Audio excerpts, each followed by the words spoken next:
Hello guys, ദൂരെ കാണുന്നതാണ് വേളാങ്കണ്ണി പള്ളി. അപ്പോൾ ഇന്നത്തെ നമ്മുടെ വീഡിയോ ഈ പള്ളിയുടെ കുറച്ച് കാഴ്ചകളും വിശേഷങ്ങളുമാണ്. തമിഴ്നാട്ടിലെ നാഗപട്ടണത്താണ് വേളാങ്കണ്ണി പള്ളി സ്ഥിതി ചെയ്യുന്നത്. ഇന്ത്യയിലെ ഏറ്റവും പ്രധാനപ്പെട്ട ക്രൈസ്തവ തീർത്ഥാടന കേന്ദ്രമാണ് വേളാങ്കണ്ണി പള്ളി. റോമൻ കത്തോലിക്ക സഭയുടെ അധീനതയിലാണ് പള്ളി വരുന്നത്. Basilica of our lady of good health എന്നാണ് പള്ളിയുടെ യഥാർത്ഥ പേര്. വിശുദ്ധ മാതാവ് മറിയത്തിൻ്റെ പേരിലാണ് ഈ പള്ളി അറിയപ്പെടുന്നത്.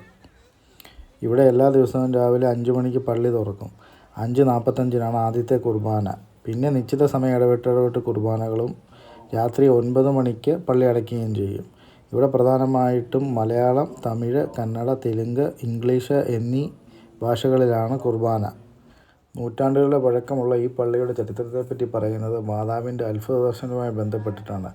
2 പേർക്കാണ് മാതാവ് ദർശനം നൽകിയെന്നും ആദ്യം ഒരു ഹൈന്ദവ ബാലനും പിന്നീട് ഒരു മൂല വിൽപ്പനക്കാരനായ മുടന്തൻ ബാലനും ദർശനം നൽകിയെന്നാണ് കരുതപ്പെടുന്നത്.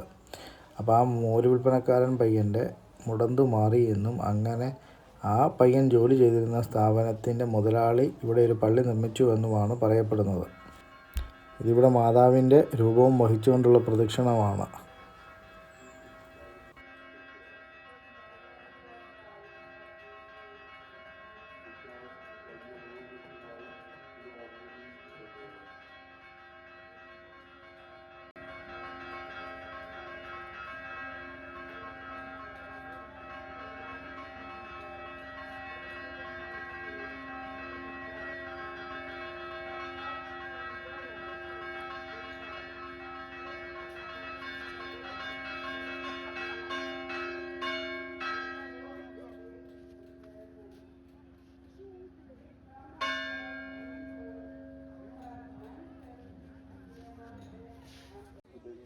Life that you have offered us by giving your own life as grant.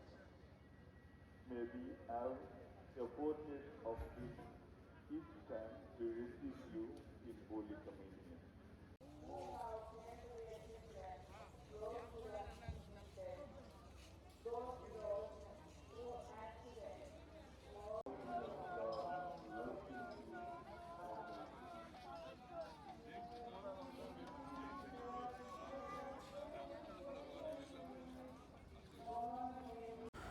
ഇന്ന് കാണുന്ന പള്ളിയുടെ നിർമ്മാണത്തിന് ആധാരമായ സംഭവം നടക്കുന്നത് 17-ാം നൂറ്റാണ്ടിലാണ്.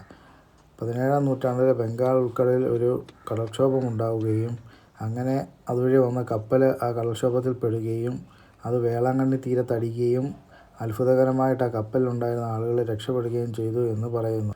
കപ്പലിൽ നിന്നും രക്ഷപ്പെട്ട ആളുകളാണ് പിന്നീട് ദേവാലയം ഈ രീതിയിൽ വലുതായി നിർമ്മിച്ചു എന്നുമാണ് പറയപ്പെടുന്നത്. പിന്നീട് വേളാങ്കണ്ണിയിലൂടെയുള്ള യാത്രയിൽ അവരിവിടെ വരികയും പിന്നീട് ഓരോ തവണയായിട്ട് വരുമ്പോഴും പള്ളി പുതുക്കി പണിതുകൊണ്ടിരുന്നു എന്നൊക്കെയാണ് പറയപ്പെടുന്നത്. 1962 മൈനർ ബസലിക്കയായി വേളാങ്കണ്ണി പള്ളിയെ ഉയർത്തുന്നത്. ഇവിടെ ക്രിസ്തീയ ആചാരങ്ങളെ കൂടാതെ ഹിന്ദുമത ആചാരപ്രകാരമുള്ള തലമുണ്ടനം ചെയ്യാം, കുട്ടികളുണ്ടാവാനായിട്ട് അമ്മത്തൊട്ടിൽ കെട്ടാം, വിവാഹബന്ധം വേർപിരിയാതിരിക്കാനായി ആമപ്പൂട്ട് പൂട്ടി താക്കോല് കടലിലേക്ക് വലിച്ചെറിയുന്നതടക്കമുള്ള കാര്യങ്ങളൊക്കെ ഇവിടെ ഉണ്ട്. ഇതാണ് പള്ളിയുടെ രാത്രി കാഴ്ച.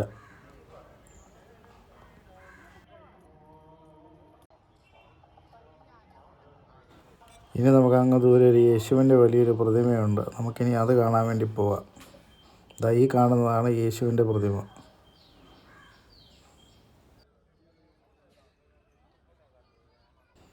അപ്പോൾ ഈ വീഡിയോ ഇവിടെ കൊണ്ട് അവസാനിപ്പിക്കുകയാണ്. വീഡിയോ ഇഷ്ടമായാൽ ഒന്ന് സപ്പോർട്ട് ചെയ്യുക. അപ്പോൾ അടുത്ത വീഡിയോയിൽ കാണാം. ബായ്.